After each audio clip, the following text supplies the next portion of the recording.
हमारी कहानी अब उसी प्रयोगशाला के उस कोने में पहुंचती है जहां सबसे सुस्त और पेचीदा मुकाबला होने जा रहा है।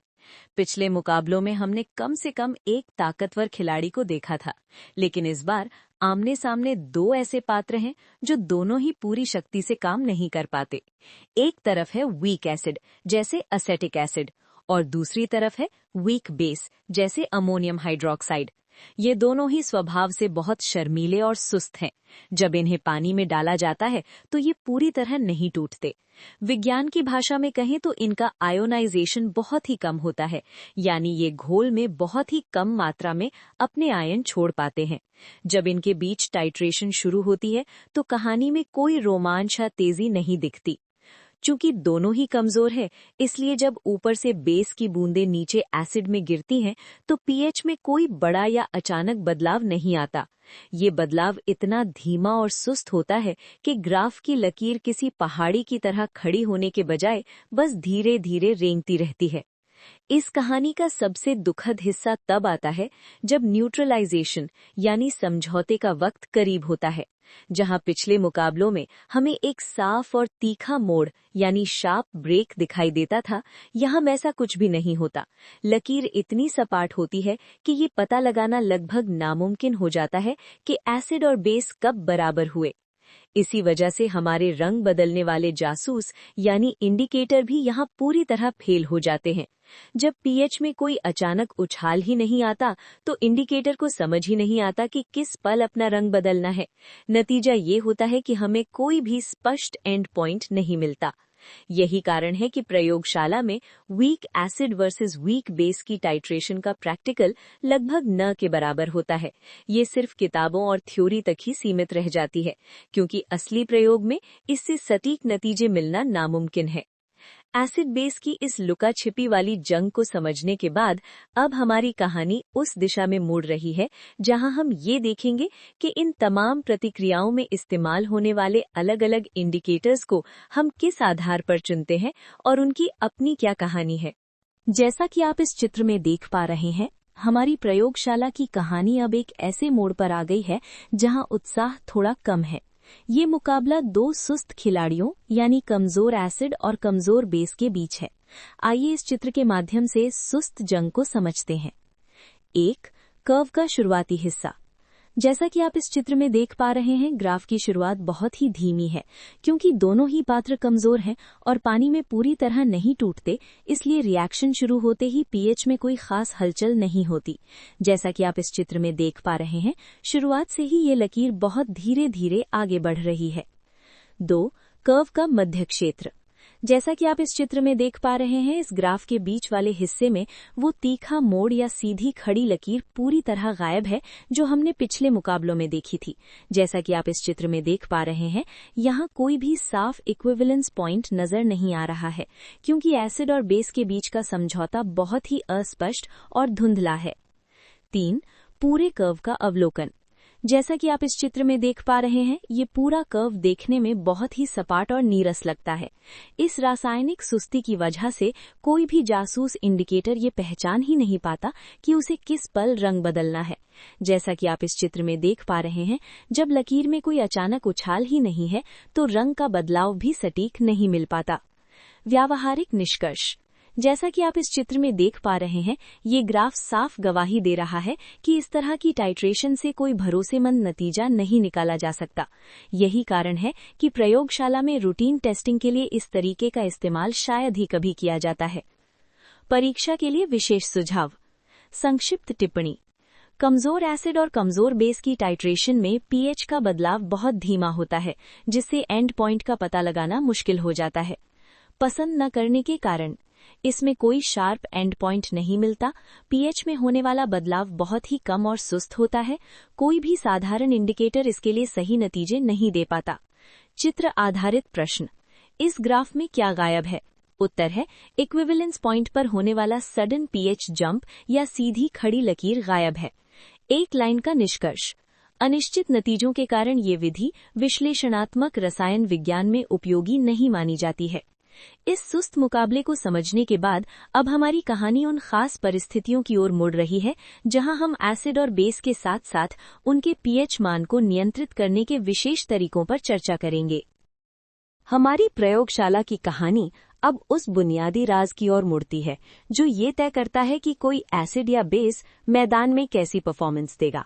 अब तक हमने देखा कि कुछ खिलाड़ी बहुत आक्रामक थे और कुछ बहुत सुस्त, लेकिन इसके पीछे का असली कारण है उनकी अंदरूनी ताकत। रसायन विज्ञान की इस दुनिया में स्ट्रेंथ या ताकत का मतलब शारीरिक बल नहीं, बल्कि पानी के साथ उनकी दोस्ती है। इसे समझने के लिए हम एक शब्द का इस्तेमाल करते हैं जिसे डिग्री ऑफ आयनाइजेशन कहते हैं। इसका सरल मतलब है टूटने की क्षमता। सबसे पहले आते हैं स्ट्रॉन्ग एसिड्स और बेसिस।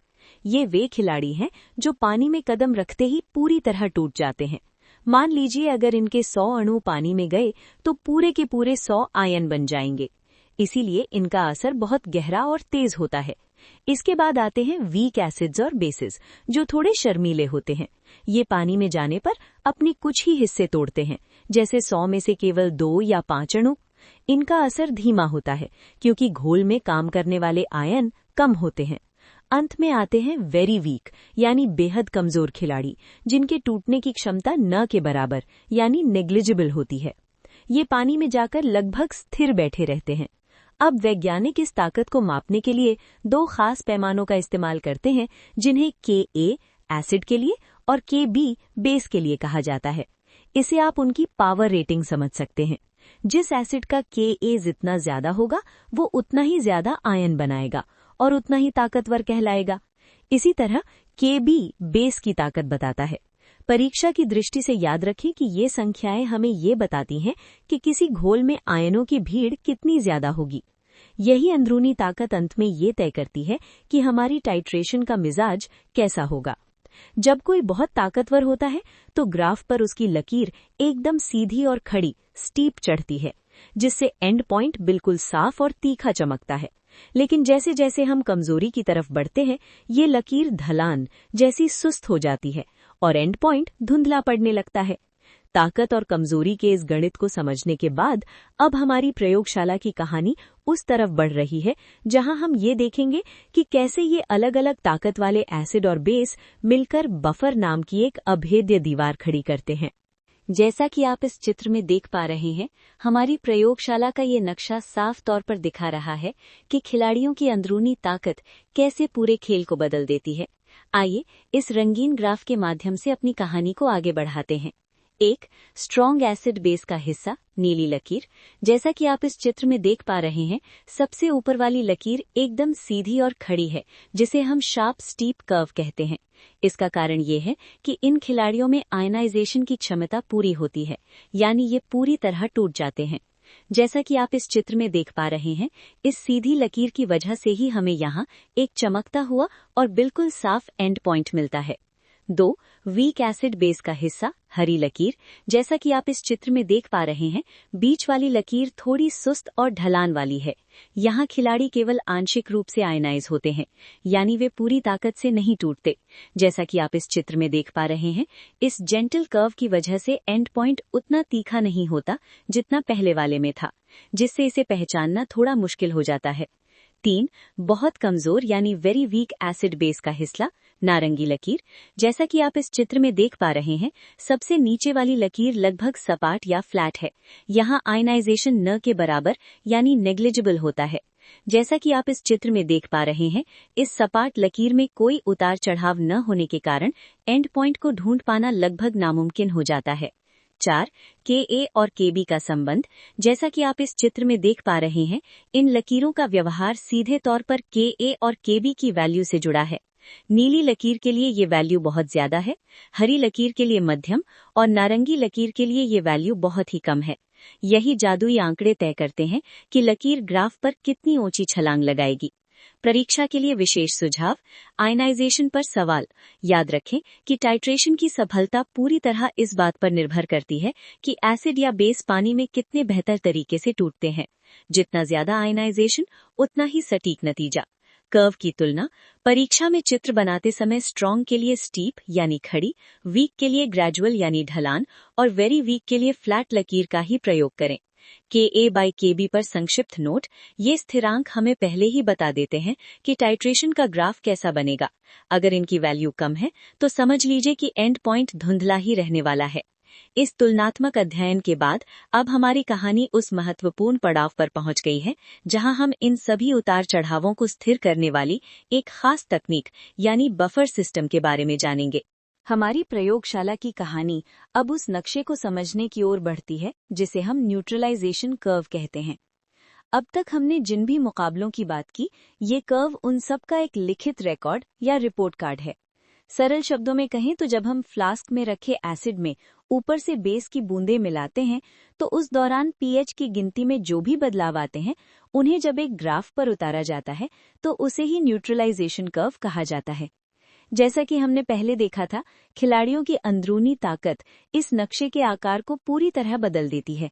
जब मुकाबला स्ट्रॉन्ग एसिड और स्ट्रॉन्ग बेस के बीच होता है तो ये नक्शा एक ऊंची और सीधी खड़ी लकीर जैसा दिखता है जिसे हम स्टीप कर्व कहते हैं। यहाँ पीएच की गिनती अचानक से बदलती है जो एक बहुत ही रोमांचक मोड़ की तरह है। वहीं जब स्ट्रॉन्ग एसिड और वीक बेस टकराते हैं तो ये चढ़ाई थोड़ी कम तीखी होती है क्योंकि बेस में उतनी ताकत नहीं होती।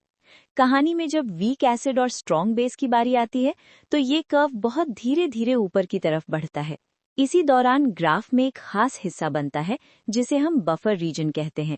ये वो जगह है जहां एसिड और उसका नमक पीएच को बहुत तेजी से बदलने से रोकते हैं जिससे लकीर कुछ देर के लिए शांत हो जाती है। अंत में वीक एसिड और वीक बेस का कर्व तो लगभग सपाट ही रहता है जिसमें कोई भी स्पष्ट चढ़ाई नहीं दिखती। इस पूरी कहानी का सबसे जरूरी सबक ये है कि कर्व की लकीर जितनी ज्यादा सीधी और खड़ी होगी, हमारा एंड पॉइंट उतना ही तीखा और साफ होगा। अगर लकीर सुस्त है तो एंड पॉइंट को पकड़ना मुश्किल हो जाता है। परीक्षा की दृष्टि से ये कर्व केवल रेखाएं नहीं है, बल्कि ये एक साथ सभी सिस्टम्स की तुलना करने का सबसे बेहतरीन जरिया है, जिससे हमें पता चलता है कि किस टाइट्रेशन में कौन सा इंडिकेटर सबसे सटीक काम करेगा। न्यूट्रलाइजेशन कर्व की इस समझ के बाद अब हमारी कहानी उस रहस्यमयी बफर दीवार की तरफ बढ़ रही है जो पीएच के बदलावों को रोकने की ताकत रखती है। अगला कदम अब बफर सिस्टम की गहराई को समझने का है। जैसा कि आप इस चित्र में देख पा रहे हैं, हमारी प्रयोगशाला का ये मास्टर चार्ट उन सभी मुकाबलों का निचोड़ है जो हमने अब तक देखे हैं। ये चित्र हमें एक साथ समझाता है कि एसिड और बेस की ताकत बदलने से टाइट्रेशन का नक्शा कैसे बदल जाता है। स्ट्रॉन्ग एसिड बनाम स्ट्रॉन्ग बेस, नीली लकीर। जैसा कि आप इस चित्र में देख पा रहे हैं, ये नीली लकीर सबसे ज्यादा सीधी और खड़ी है जिसे स्टीप कर्व कहा जाता है। यहाँ पीएच बहुत तेजी से ऊपर भागता है क्योंकि दोनों खिलाड़ी बेहद शक्तिशाली हैं। इसमें एंड पॉइंट बिल्कुल साफ है और शुरुआत में कोई खास बफर क्षेत्र नहीं दिखता क्योंकि ये खिलाड़ी समझौता करने के बजाय एक दूसरे को पूरी तरह खत्म करने में यकीन रखते हैं। स्ट्रॉन्ग एसिड बनाम कमजोर बेस, नारंगी लकीर। जैसा कि आप इस चित्र में देख पा रहे हैं, इस लकीर की ढलान थोड़ी मध्यम है। यहाँ एसिड ताकतवर है, इसलिए इसका इक्विवेलेंस पॉइंट 7 से थोड़ा नीचे यानी एसिडिक साइड की तरफ खिसक गया है। जैसा कि आप इस चित्र में देख पा रहे हैं, इसमें एक स्पष्ट बफर क्षेत्र दिखाई दे रहा है जहाँ पीएच का बदलाव थोड़ा धीमा हो जाता है। कमजोर एसिड बनाम स्ट्रॉन्ग बेस, हरी लकीर। जैसा कि आप इस चित्र में देख पा रहे हैं, ये लकीर धीरे धीरे ऊपर की तरफ बढ़ती है। चूंकि बेस यहाँ ज्यादा ताकतवर है, इसलिए इसका इक्विवेलेंस पॉइंट एल्कलाइन यानी 7 से ऊपर की दिशा में है। जैसा कि आप इस चित्र में देख पा रहे हैं, इसमें शुरुआत में एक बहुत ही साफ बफर क्षेत्र नजर आ रहा है जहां एसिटिक एसिड और उसका नमक पीएच को स्थिर रखने की कोशिश कर रहे हैं। कमजोर एसिड बनाम कमजोर बेस, बैंगनी लकीर। जैसा कि आप इस चित्र में देख पा रहे हैं, ये लकीर लगभग सपाट या फ्लैट है। इसमें कोई भी अचानक उछाल नहीं है जिसकी वजह से एंड पॉइंट बहुत धुंधला और अस्पष्ट है। जैसा कि आप इस चित्र में देख पा रहे हैं, इसमें बफर क्षेत्र भी बहुत ही छोटा और बेअसर सा नजर आता है। व्यावहारिक और परीक्षा उपयोगी जानकारी। आकारों की तुलना। जैसा कि आप इस चित्र में देख पा रहे हैं, लकीर जितनी सीधी होगी, एंड पॉइंट उतना ही तीखा होगा। ये साफ बताता है कि टाइट्रेशन की सफलता एसिड बेस की अंदरूनी ताकत पर टिकी है। बफर और एंड पॉइंट। चित्र के माध्यम से ये समझना आसान है कि जहां बफर क्षेत्र ज्यादा लंबा होता है, वहां एंड पॉइंट तक पहुंचने की प्रक्रिया थोड़ी धीमी और स्थिर हो जाती है। परीक्षा के लिए सुझाव। एग्जाम में जब तुलनात्मक सवाल आए तो हमेशा इन चारों लकीरों को एक ही ग्राफ पर अलग अलग ऊंचाइयों और ढलानों के साथ दिखाएं। ये चित्र आपको ये याद रखने में मदद करेगा कि कौन सा सिस्टम लैब में सफल होगा और कौन सा नहीं। नक्शों और लकीरों के इस खेल को समझने के बाद अब हमारी कहानी उस महत्वपूर्ण मोड़ पर पहुंच रही है जहां हम ये जानेंगे कि आखिर ये बफर क्षेत्र किसी भी घोल के पीएच को टूटने से कैसे बचाते हैं। अब अगला अध्याय बफर सिस्टम के रहस्यों को खोलने के लिए तैयार है। हमारी प्रयोगशाला की कहानी अब एक बड़ी चुनौती के सामने खड़ी है। अब तक हमने देखा कि पानी यानी एक्विस सॉल्वेंट एक बहुत अच्छा माध्यम है, लेकिन जैसे ही मैदान में एल्कलॉइड्स जैसी बहुत ही कमजोर दवाएं आईं, पानी ने हाथ खड़े कर दिए। उन बहुत कमजोर एसिड और बेस के लिए पानी में एंड पॉइंट पहचानना लगभग नामुमकिन हो गया, जैसे कोहरे में कोई धुंधली लकीर ढूंढना। यहीं से शुरुआत होती है एक नई तकनीक की, जिसे हम नॉन एक्विस टाइट्रेशन कहते हैं। आइए समझते हैं कि इसकी जरूरत क्यों पड़ी और ये कैसे काम करती है। नॉन एक्विस टाइट्रेशन का सरल अर्थ, जैसा कि नाम से ही साफ है, ये एक ऐसी टाइट्रेशन है जिसमें हम पानी का इस्तेमाल बिल्कुल नहीं करते। इसकी जगह हम ऑर्गेनिक सॉल्वेंट्स जैसे ग्लेशियल एसिटिक एसिड या क्लोरोफॉर्म का प्रयोग करते हैं। कहानी के शब्दों में कहें तो जब पानी में बात नहीं बनी तो हमने मीडियम ही बदल दिया। इसकी असली जरूरत, जब दवाएं बहुत ज्यादा कमजोर यानी वीकली एसिडिक या वीकली बेसिक होती हैं तो वे पानी में सही से अपने आयन नहीं छोड़ती। इसकी वजह से पीएच का वो अचानक उछाल यानी शार्प ब्रेक नहीं मिल पाता, जिसकी चर्चा हमने पिछले कर्व्स में की थी। इन कमजोर दवाओं को एक धक्का देने के लिए हमें पानी से बाहर निकलना पड़ता है। पानी की अपनी सीमा, लिमिटेशंस ऑफ वाटर। यहाँ एक दिलचस्प मोड़ है। पानी खुद भी थोड़ा बहुत एसिड और बेस जैसा व्यवहार करने लगता है। इसे लेवलिंग इफेक्ट कहते हैं। पानी अपनी इस प्रकृति की वजह से कमजोर ड्रग की बहुत ही धीमी रासायनिक आवाज को दबा देता है, जिससे एंड पॉइंट का पता नहीं चलता। अन्य सॉल्वेंट का जादुई असर, जब हम पानी को हटाकर कोई अन्य सॉल्वेंट इस्तेमाल करते हैं तो वो कमजोर ड्रग के प्रति बहुत सहायक बन जाता है। वो उस कमजोर ड्रग को ज्यादा से ज्यादा टूटने यानी आयोनाइज होने के लिए उकसाता है। इससे ड्रग की ताकत बढ़ी हुई महसूस होती है और रासायनिक प्रक्रिया स्पष्ट हो जाती है। इस विधि के बड़े फायदे, साफ एंड पॉइंट, सटीक जांच, कमजोर दवाओं का रक्षक। सरल उदाहरण, फार्मेसी में कई महत्वपूर्ण पदार्थ जैसे एल्कलॉइड्स जो पौधों से मिलते हैं और बहुत ही वीकली एसिडिक ड्रग्स की जांच इसी तकनीक से की जाती है। प्रयोगशाला की ये कहानी अब उस मोड़ पर है जहां हम ये देखेंगे कि ये नॉन एक्विस सॉल्वेंट कितने प्रकार के होते हैं और वे किस तरह से ड्रग्स के साथ दोस्ती निभाते हैं। अगला कदम इन विशेष सॉल्वेंट्स के वर्गीकरण को समझना होगा। जैसा कि आप इस चित्र में देख पा रहे हैं, हमारी प्रयोगशाला की कहानी अब एक बड़े समाधान की ओर बढ़ रही है। ये चित्र हमें एक ही नज़र में ये समझा देता है कि जब पानी यानी एक्विस किसी कमजोर ड्रग का साथ देने में नाकाम हो जाता है, तब नॉन एक्विस तरीका कैसे काम आता है।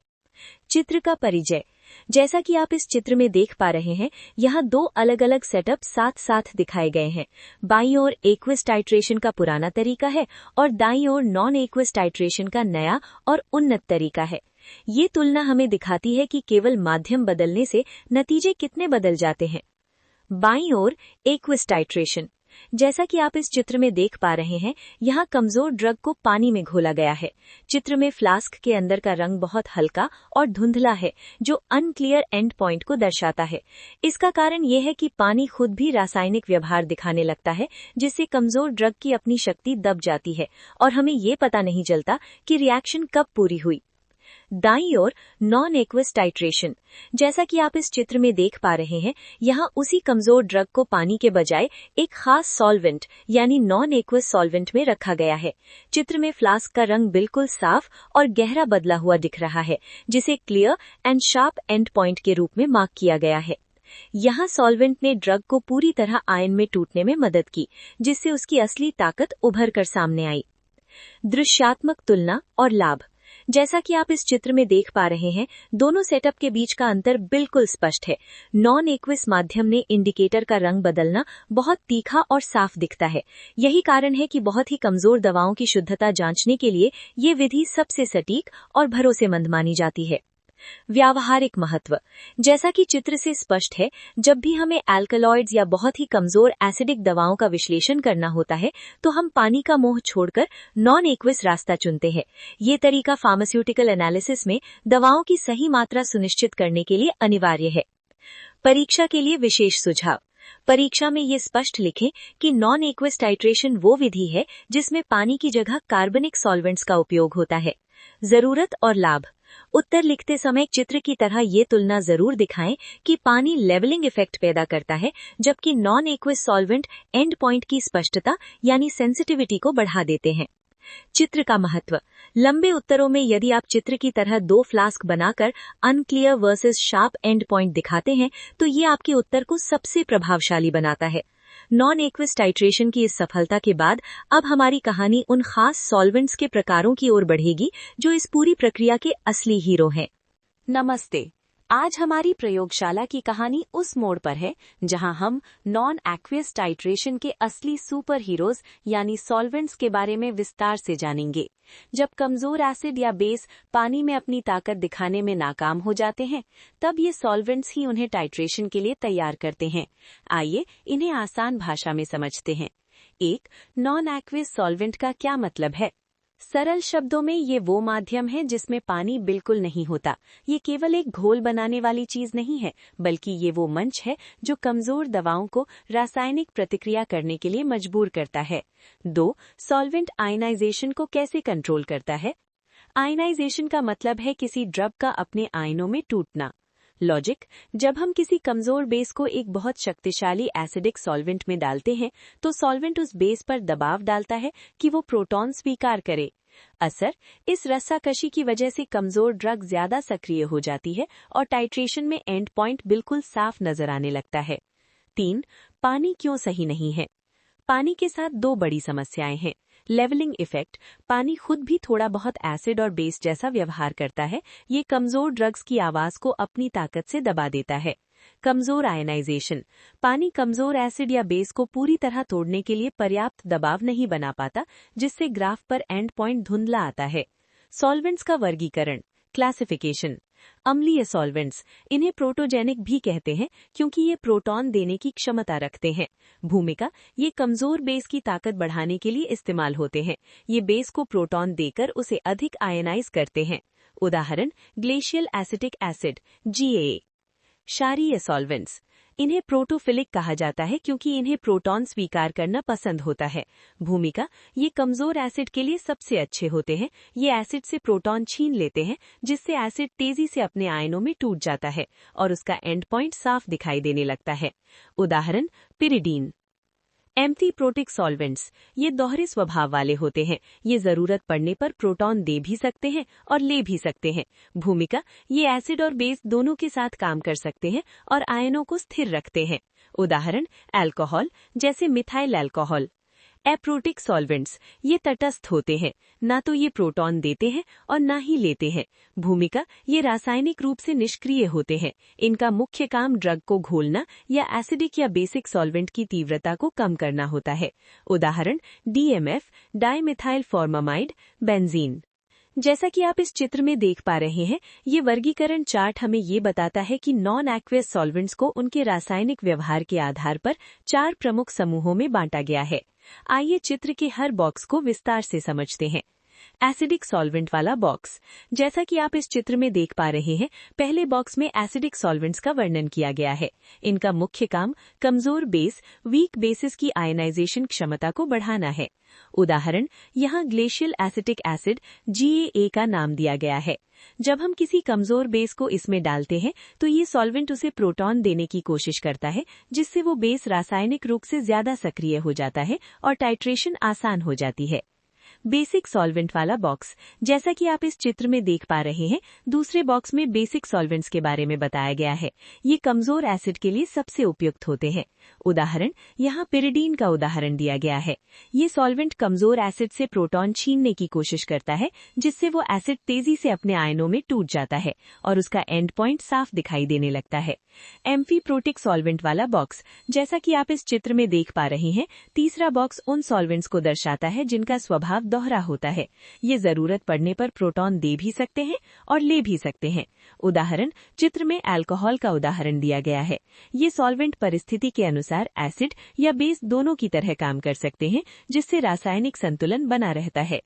एप्रोटिक सॉल्वेंट्स, जैसा कि आप इस चित्र में देख पा रहे हैं, आखिरी बॉक्स में एप्रोटिक सॉल्वेंट्स की जानकारी दी गई है। ये सॉल्वेंट्स ना तो प्रोटॉन देते हैं और ना ही लेते हैं। उदाहरण यहाँ DMF डाइमिथाइल फॉर्मामाइड का उदाहरण है। इनका काम मुख्य रूप से रासायनिक घोल को स्टेबल रखना होता है, बिना किसी प्रोटॉन ट्रांसफर की प्रक्रिया में हिस्सा लिए। परीक्षा के लिए विशेष सुझाव। वर्गीकरण तालिका का उपयोग। जब भी परीक्षा में नॉन एक्विस सॉल्वेंट्स पर सवाल आए तो इसी तरह का एक फ्लो चार्ट या टेबल जरूर बनाएं। ये एग्जामिनर को दिखाता है कि आपको कॉन्सेप्ट की पूरी समझ है। शॉर्ट नोट और लॉन्ग आंसर। छोटे उत्तरों में आप केवल नाम और उदाहरण दे सकते हैं, लेकिन लंबे उत्तरों में चित्र की हर बॉक्स के कार्य को, फंक्शन को अलग अलग हेडिंग बनाकर समझाना चाहिए। नॉन एक्विस सॉल्वेंट्स के इस वर्गीकरण को समझने के बाद अब हमारी कहानी के अगले भाग में हम ये देखेंगे कि इन सॉल्वेंट्स के साथ इंडिकेटर्स का चुनाव कैसे किया जाता है। हमारी प्रयोगशाला की कहानी अब उस कमरे की ओर मुड़ती है जहां एक बड़ी समस्या का समाधान छिपा है। पिछले भाग में हमने देखा था कि सॉल्वेंट्स के कई प्रकार होते हैं, लेकिन आज का असली हीरो है एसिडिक सॉल्वेंट। कल्पना कीजिए, लैब में हमारे पास एक बहुत ही शर्मीला, कमजोर बेस है जो पानी में घुलने और अपनी शक्ति दिखाने से कतरा रहा है। उसे पानी रास नहीं आ रहा, क्योंकि पानी उसे वो धक्का नहीं दे पा रहा जो उसे चाहिए। तभी एंट्री होती है एसिडिक सॉल्वेंट की। एसिडिक सॉल्वेंट का मतलब और उसकी एंट्री। सरल शब्दों में कहें तो ये वो सॉल्वेंट्स हैं जो स्वभाव से बहुत दानी होते हैं। ये हमेशा प्रोटॉन H+ देने के लिए तैयार रहते हैं। इन्हें हम प्रोटोजेनिक सॉल्वेंट्स भी कहते हैं। कहानी में इनका काम है कमजोर बेस को उसकी नींद से जगाना। कमजोर बेस के साथ इनका याराना। जब हम किसी कमजोर बेस को पानी में डालते हैं तो पानी उसे आयन में बदलने के लिए मजबूर नहीं कर पाता, लेकिन जैसे ही हम एसिडिक सॉल्वेंट का इस्तेमाल करते हैं, वो उस कमजोर बेस पर दबाव डालता है। सॉल्वेंट कहता है, मैं एसिड हूँ, मैं प्रोटॉन दूंगा और तुम्हें इसे लेना ही पड़ेगा। इस रस्साकशी में वो शर्मीला बेस प्रोटॉन स्वीकार कर लेता है और तेजी से आयनाइज यानी आयनों में टूटने लगता है। इसी वजह से जो एंड पॉइंट पानी में धुंधला दिख रहा था, वो अब एकदम साफ नजर आने लगता है। ग्लेशियल एसिटिक एसिड यानी GAA लैब का सुपरस्टार। नॉन एक्विस टाइट्रेशन की दुनिया में GAA सबसे मशहूर एसिडिक सॉल्वेंट है। इसे ग्लेशियल इसलिए कहते हैं क्योंकि ठंडे मौसम में ये बर्फ की तरह जम जाता है। इसकी खासियत ही कुछ ऐसी हैं। बेहतरीन घुलाने वाला यानी डिसोल्यूशन। ये कई ऐसी दवाओं को आसानी से अपने अंदर घोल लेता है जो पानी में नहीं घुलती। ताकत बढ़ाने वाला यानी आयनाइजेशन। ये कमजोर बेस के लिए एक प्रमोटर का काम करता है। ये बेस को उकसाता है कि वो अपनी क्षारीय शक्ति दिखाए। पानी का दुश्मन। इसमें पानी का नामो निशान नहीं होता, इसलिए ये पानी के उस लेवलिंग इफेक्ट को खत्म कर देता है जो हमारी टाइट्रेशन को खराब कर रहा था। प्रयोगशाला का अनुभव। लैब में जब हम GAA का ढक्कन खोलते हैं तो इसकी सिरके जैसी तीखी खुशबू पूरी लैब में फैल जाती है। जब इसमें हम अपनी ड्रग डालकर टाइट्रेशन करते हैं तो इंडिकेटर का रंग बदलना इतना साफ होता है कि छात्र इसे एक ही बार में समझ जाते हैं। तो कहानी का सार ये है कि अगर आपका बेस कमजोर है तो उसे पानी की नर्म गोद में नहीं, बल्कि एसिडिक सॉल्वेंट के चुनौतीपूर्ण माहौल में डालिए, तभी वो अपनी असली रासायनिक ताकत दिखा पाएगा। जैसा कि आप इस चित्र में देख पा रहे हैं, हमारी प्रयोगशाला की कहानी अब उस जादुई तरीके को समझा रही है जिससे एसिडिक सॉल्वेंट एक सोई हुई ड्रग को जगा देता है। पिछले भाग में हमने केवल इनके नामों को जाना था, लेकिन ये डायग्राम हमें इनका असली एक्शन दिखाता है। आइए चित्र के एक एक हिस्से को स्टेप बाय स्टेप समझते हैं। 1. कंटेनर और माध्यम। जैसा कि आप इस चित्र में देख पा रहे हैं, जो मुख्य बर्तन दिखाया गया है वो हमारा नॉन एक्वियस मीडियम है। यहाँ पानी की एक बूंद भी नहीं है ताकि ड्रग को अपनी पूरी शक्ति दिखाने का मौका मिले। ग्लेशियल एसिटिक एसिड यानी GAA। जैसा कि आप इस चित्र में देख पा रहे हैं, कंटेनर के अंदर ग्लेशियल एसिटिक एसिड लिखा हुआ है। ये फार्मेसी की लैब में सबसे ज्यादा इस्तेमाल होने वाला एसिटिक सॉल्वेंट है। ये एक प्रोटॉन दानी की तरह काम करता है जो हमेशा रासायनिक मदद के लिए तैयार रहता है। कमजोर बेस की एंट्री। जैसा कि आप इस चित्र में देख पा रहे हैं, सॉल्वेंट के अंदर एक वीक बेस मॉलिक्यूल को दिखाया गया है। पानी में यह मॉलिक्यूल बिल्कुल शांत पड़ा रहता था, लेकिन यहाँ कहानी अलग है। बढ़ता हुआ आयनाइजेशन। चित्र में बना हुआ एरो सबसे महत्वपूर्ण हिस्सा है। ये हमें दिखा रहा है कि जैसे ही कमजोर बेस इस एसिडिक सॉल्वेंट के संपर्क में आता है, सॉल्वेंट उसे प्रोटॉन थमा देता है। इससे ड्रग तेजी से टूटकर आयन बनाने लगती है। इसे ही इंक्रीज्ड आयनाइजेशन कहते हैं। सटीक परिणाम। जैसा कि इस चित्र से स्पष्ट है, जब ड्रग पूरी तरह आयन में बदल जाती है तो टाइट्रेशन के दौरान रंग का बदलाव बहुत अचानक और साफ होता है। इसी कारण से नॉन एक्वेस टाइट्रेशन में हमें एकदम सटीक यानी एक्यूरेट एंड पॉइंट मिलता है। परीक्षा के लिए महत्व। MCQ alert. अक्सर पूछा जाता है कि प्रोटोजेनिक सॉल्वेंट कौन से होते हैं। याद रखें, एसिडिक सॉल्वेंट ही प्रोटोजेनिक यानी प्रोटॉन देने वाले होते हैं।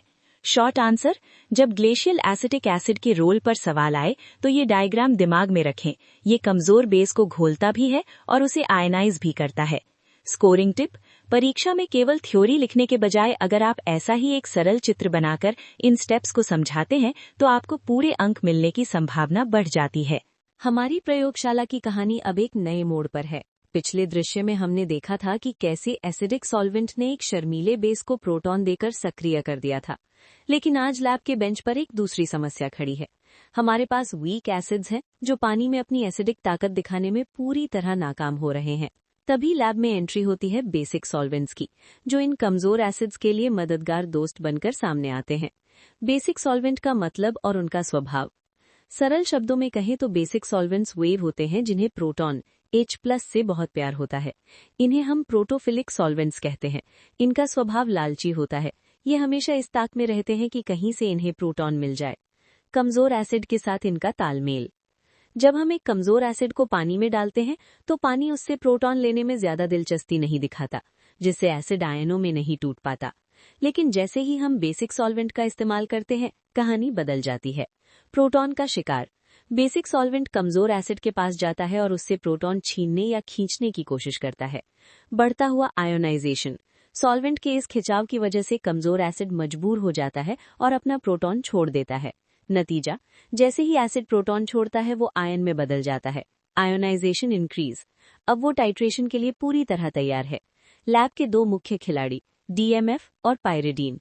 पायरिडीन ये लैब का वो जाना माना बेसिक सॉल्वेंट है जिसकी गंध बहुत तीखी होती है। ये कमजोर एसिड्स को आयोनाइज करने में इतना माहिर है कि टाइट्रेशन का एंड पॉइंट शीशे की तरह साफ दिखने लगता है। DMF dimethyl formamide. ये एक बहुत ही वर्सेटाइल बहुमुखी सॉल्वेंट है। ये न केवल एसिड को घोलता है बल्कि रिएक्शन के दौरान बनने वाले आयनों को स्थिर या स्टेबलाइज भी करता है, जिससे रीडिंग एकदम सटीक आती है। प्रयोगशाला का अनुभव और सटीक परिणाम। जब हम पानी की जगह इन बेसिक सॉल्वेंट्स का उपयोग करते हैं तो जादू जैसा एहसास होता है। जो एंड पॉइंट पानी में बहुत देर से और धुंधला आ रहा था, वो यहाँ बेस की एक बूंद गिरते ही एकदम चटक रंग बदल देता है। इससे हमें क्लियर और एक्यूरेट एंड पॉइंट मिलता है। तो कहानी का सार ये है, अगर आपका एसिड कमजोर है और वो अपनी शक्ति नहीं दिखा पा रहा तो उसे बेसिक सॉल्वेंट की संगति में भेजिए। वो उसके प्रोटॉन को खींचकर उसे एक ताकतवर खिलाड़ी बना देगा। जैसा कि आप इस चित्र में देख पा रहे हैं, हमारी प्रयोगशाला की कहानी अब उस जादुई बदलाव को दिखा रही है जहां बेसिक सॉल्वेंट एक कमजोर एसिड के लिए रक्षक बनकर आता है। पिछले दृश्य में हमने देखा था कि एसिडिक सॉल्वेंट बेस की मदद कर रहा था, लेकिन यहाँ मामला बिल्कुल उल्टा और दिलचस्प है। आइए चित्र के हर हिस्से को कहानी के माध्यम से स्टेप बाय स्टेप समझते हैं। 1. कंटेनर और माध्यम, बेसिक मीडियम। जैसा कि आप इस चित्र में देख पा रहे हैं, यहाँ जो मुख्य कंटेनर है वो नॉन एक्वस मीडियम को दर्शाता है। इसमें पानी का बिल्कुल उपयोग नहीं किया गया है ताकि कमजोर एसिड की रासायनिक आवाज पानी के शोर में न दबे। 2. मुख्य खिलाड़ी DMF और पायरिडीन। जैसा कि आप इस चित्र में देख पा रहे हैं, सॉल्वेंट के अंदर DMF और पायरिडीन के नाम लिखे गए हैं।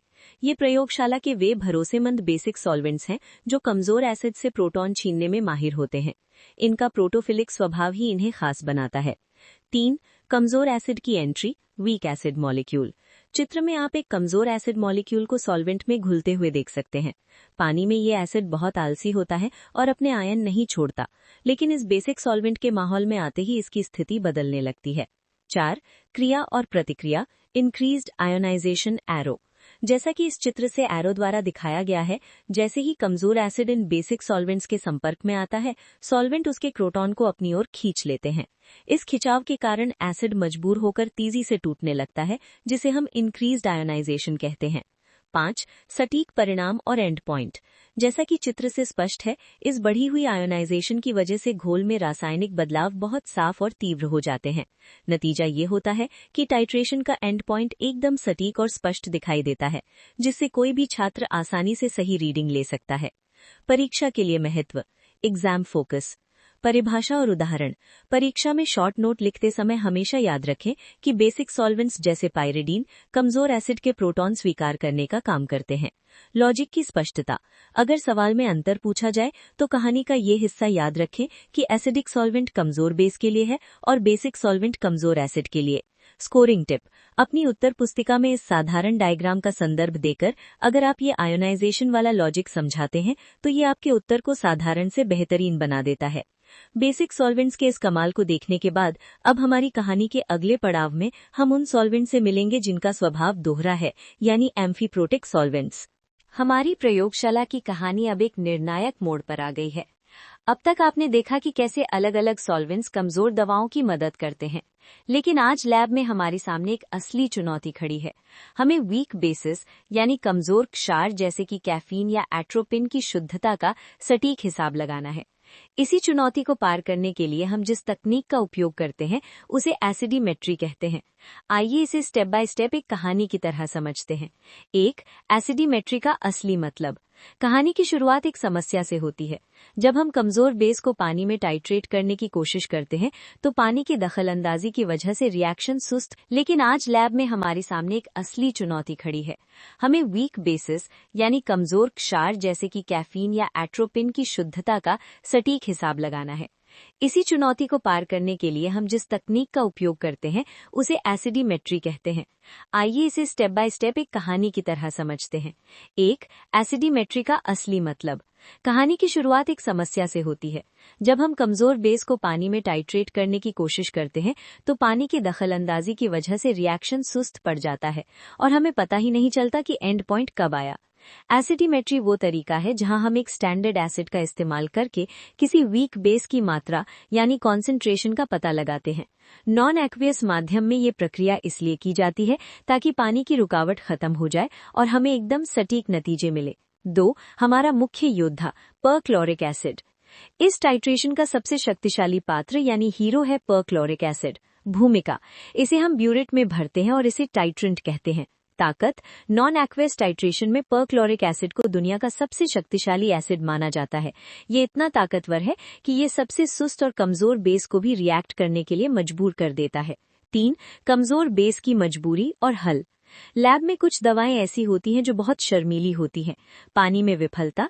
पानी में ये बेस पूरी तरह आयन में नहीं टूटते, जिससे टाइट्रेशन का रंग धीरे धीरे बदलता है और रीडिंग गलत हो जाती है। नॉन एक्वियस का जादू। जैसे ही हम इन्हें ग्लेशियल एसिटिक एसिड जैसे सॉल्वेंट में डालते हैं, सॉल्वेंट इन बेस को प्रोटॉन देकर उन्हें उत्तेजित कर देता है। अब ये बेस परक्लोरिक एसिड के साथ मुकाबला करने के लिए पूरी तरह तैयार हो जाते हैं। 4. लॉजिक और थ्योरी। एक सफल टाइट्रेशन। इस पूरी प्रक्रिया के पीछे का विज्ञान बहुत सरल है। आयनाइजेशन पर कंट्रोल। सॉल्वेंट कमजोर बेस को आयनों में तोड़ देता है। रिएक्शन। जब ऊपर ब्यूरेट से परक्लोरिक एसिड की बूंदें नीचे फ्लास्क में गिरती हैं तो बेस तुरंत उसके साथ जुड़ जाता है। And point. चूंकि बेस अब पूरी तरह सक्रिय है, इसीलिए जैसे ही रिएक्शन खत्म होती है, इंडिकेटर का रंग एक झटके में बदल जाता है। इसे ही हम शार्प एंड पॉइंट कहते हैं। सिंपल रासायनिक कहानी। Weak base plus perchloric acid जुड़ता है सॉल्ट प्लस सॉल्वेंट रेजिड्यू से।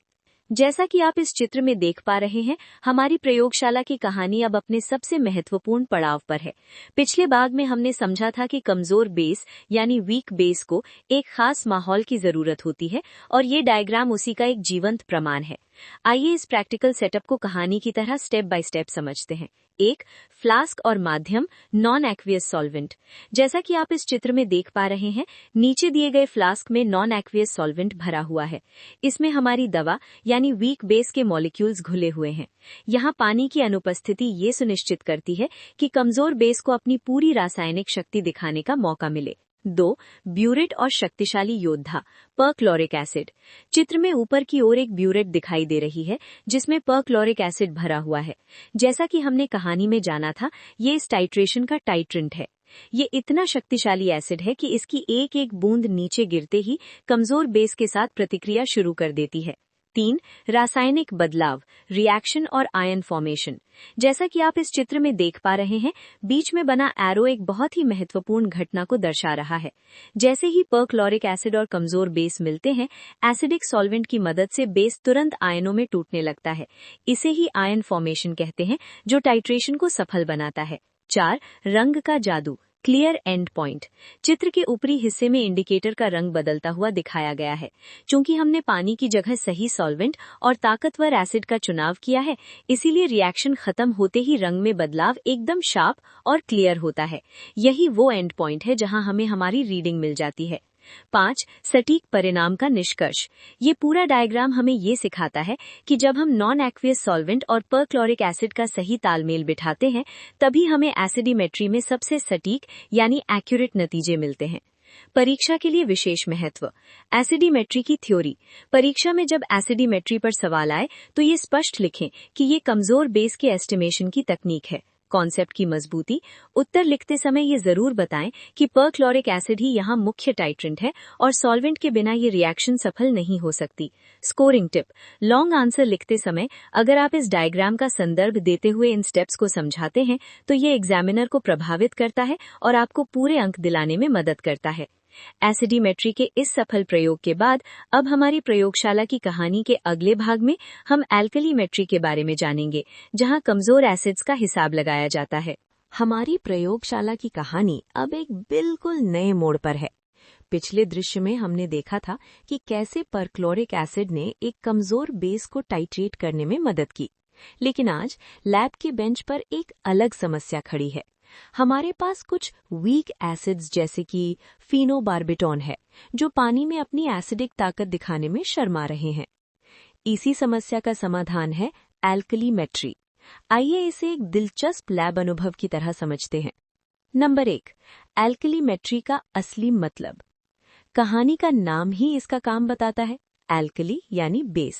एल्कलीमेट्री वो प्रक्रिया है जिसमें हम एक स्टैंडर्ड बेस का इस्तेमाल करके किसी वीक एसिड की शुद्धता या मात्रा का पता लगाते हैं। चूंकि ये एसिड पानी में अपनी पूरी हाइड्रोजन शक्ति नहीं छोड़ पाते, इसलिए हम पानी का साथ छोड़कर नॉन एक्वियस माध्यम का सहारा लेते हैं। नंबर 2, हमारा नया हीरो सोडियम मिथॉक्साइड। इस टाइट्रेशन का सबसे शक्तिशाली पात्र है सोडियम मिथॉक्साइड। भूमिका, इसे हम ब्यूरेट में भरते हैं। ये एक बहुत ही प्रभावशाली स्टैंडर्ड बेस है। ताकत, ये इतना ताकतवर बेस है कि ये उन कमजोर एसिड से भी प्रोटॉन छीन लेता है जो पानी में अपनी जगह से हिलते भी नहीं थे। कभी कभी इसकी जगह लिथियम मिथॉक्साइड का भी इस्तेमाल होता है। नंबर 3, कमजोर एसिड वीक एसिड्स की चुनौती। लैब में कुछ दवाएं ऐसी होती हैं जो बहुत ही सुस्त एसिड होती हैं। पानी में समस्या, इनके लिए पानी एक अच्छा दोस्त नहीं है। पानी में टाइट्रेट करने पर इनका एंड पॉइंट इतना धुंधला आता है कि रीडिंग लेना असंभव हो जाता है। सॉल्वेंट का जादू, जब हम इन्हें डीएमएफ या पिरिडीन जैसे बेसिक सॉल्वेंट्स में डालते हैं तो ये सॉल्वेंट्स एसिड के प्रोटॉन को अपनी तरफ खींचते हैं, जिससे एसिड का आयोनाइजेशन बढ़ जाता है। नंबर 4, लॉजिक और शार्प एंड पॉइंट। इस टाइट्रेशन के पीछे का विज्ञान बहुत सरल है। आयनाइजेशन, बेसिक सॉल्वेंट कमजोर एसिड को मजबूर करता है कि वो अपने प्रोटॉन छोड़े और आयनों में टूटे। रिएक्शन, जैसे ही ब्यूरेट से सोडियम मिथॉक्साइड की बूंदें नीचे गिरती हैं, वो एसिड के साथ एक साफ और सटीक रासायनिक बंधन बनाता है। एंड पॉइंट, चूंकि एसिड अब पूरी तरह आयन के रूप में तैयार है, इसलिए जैसे ही रिएक्शन खत्म होती है, इंडिकेटर एक ही पल में चटक रंग बदल देता है। अब जैसा कि आप इस चित्र में देख पा रहे हैं, हमारी प्रयोगशाला की कहानी अब अपने दूसरे बड़े पड़ाव पर पहुंच चुकी है। पिछले भाग में हमने एसिड का इस्तेमाल करके बेस को मापा था, लेकिन ये डायग्राम हमें एल्कलीमेट्री का वो जादुई सेटअप दिखा रहा है जहां हम कमजोर एसिड्स, वीक एसिड्स का हिसाब लगाते हैं। आइए इस प्रैक्टिकल सेटअप को कहानी की तरह स्टेप बाय स्टेप समझते हैं। नंबर 1, फ्लास्क और माध्यम, नॉन एक्वस सॉल्वेंट। जैसा कि आप इस चित्र में देख पा रहे हैं, नीचे दिए गए फ्लास्क में नॉन एक्वस सॉल्वेंट भरा हुआ है। इसमें हमारे वीक एसिड के मॉलिक्यूल्स घुले हुए हैं। यहाँ पानी का ना होना बहुत जरूरी है, क्योंकि पानी कमजोर एसिड को अपनी ताकत दिखाने से रोकता है, जबकि ये सॉल्वेंट उसे सक्रिय कर देता है। नंबर 2, ब्यूरेट और नया हीरो सोडियम मिथॉक्साइड। चित्र में ऊपर की ओर एक ब्यूरेट दिखाई दे रही है, जिसमें हमारा नया हीरो सोडियम मिथॉक्साइड भरा हुआ है। जैसा कि हमने कहानी में जाना था, ये इस टाइट्रेशन का टाइट्रेंट है। ये एक बहुत शक्तिशाली बेस है जो नीचे गिरते ही कमजोर एसिड को अपनी ओर खींचना शुरू कर देता है। नंबर 3, रासायनिक बदलाव, रिएक्शन और आयन फॉर्मेशन। जैसा कि आप इस चित्र में देख पा रहे हैं, बीच में बना एरो उस रासायनिक हलचल को दर्शा रहा है जो फ्लास्क के अंदर हो रही है। जैसे ही सोडियम मिथॉक्साइड की बूंदें गिरती हैं, सॉल्वेंट की मदद से कमजोर एसिड तेजी से अपने प्रोटॉन छोड़ता है और आयनों में बदल जाता है। इसे ही आयन फॉर्मेशन कहते हैं, जिसके बिना टाइट्रेशन अधूरी है।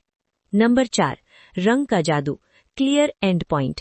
चित्र के ऊपरी हिस्से में इंडिकेटर का रंग बदलता हुआ दिखाया गया है। क्योंकि हमने पानी की जगह बेसिक सॉल्वेंट और शक्तिशाली सोडियम मिथॉक्साइड का चुनाव किया है, इसलिए रिएक्शन खत्म होते ही रंग में एकदम शार्प और क्लियर बदलाव होता है।